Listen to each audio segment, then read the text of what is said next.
Now, meanwhile, we've heard from the president that he simply will not rest until the oil in the Gulf is cleaned up. But according to Florida Senator George LeMieux, President Obama is preventing oil skimmers from reaching the Gulf of Mexico. I've talked to the president about it.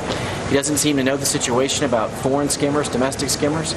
They said to me, look, some of these skimmers we can't take from other places in the country because they may need them for an oil spill.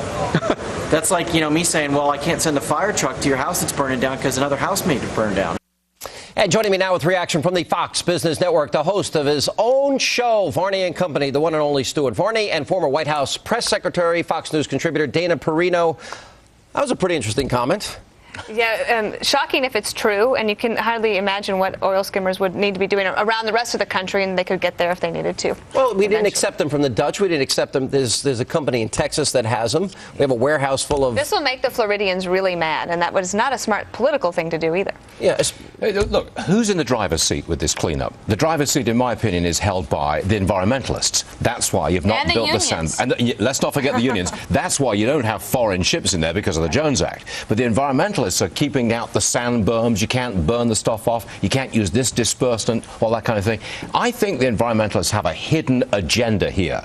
They want to make this spill the same as 3 Mile Island for the nuclear industry. They want to kill off the oil business. Right. That's why President Obama will appeal this ending of the moratorium on the drilling. Listen, I found a quote from President Obama in September of 2007 when he's running for president.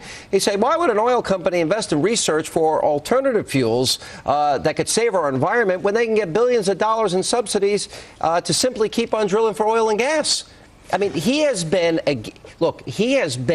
against oil and exploration and coal mining from the beginning. Yes. Well, I think all of us, and you've said it before, that we need an all-of-the-above energy strategy. And I think that that's true. The difference between 3 Mile Island and this oil spill, in my opinion, is we had an alternative to produce electricity.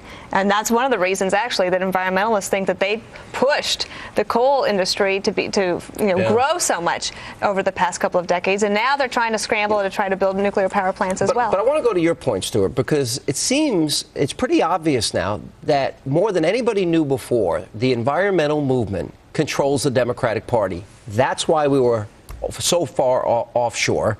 That's why we don't drill in Anwar. That's why we didn't burn. That's why we can't use disbursements. That's why, we are so dependent on foreign oil. The environmental movement wants the price of gas at the pump to go up.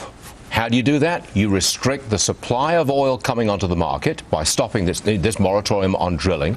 You place new taxes on oil and gas so you get the price up so we use less of it. That is the agenda of the environmental movement. But it's also the agenda of the president. The president said he wants gas prices to go up, but gradually. But again, he finds himself in a contradiction because he also says that he wants to promote jobs. What he's just done with this 6-month moratorium, one, is just cut off many workers from having their livelihoods that they get. And in addition to that, which is really surprising to me, that the White House didn't take even an hour to review the ruling out of the court and say they're going to appeal. In the previous administration, you had to wait for the Solicitor General to at least review the ruling before you made such a decision. To me, that would have been a great backdoor for the administration to get themselves out of the corner that they've painted themselves into on the oil spill. He doesn't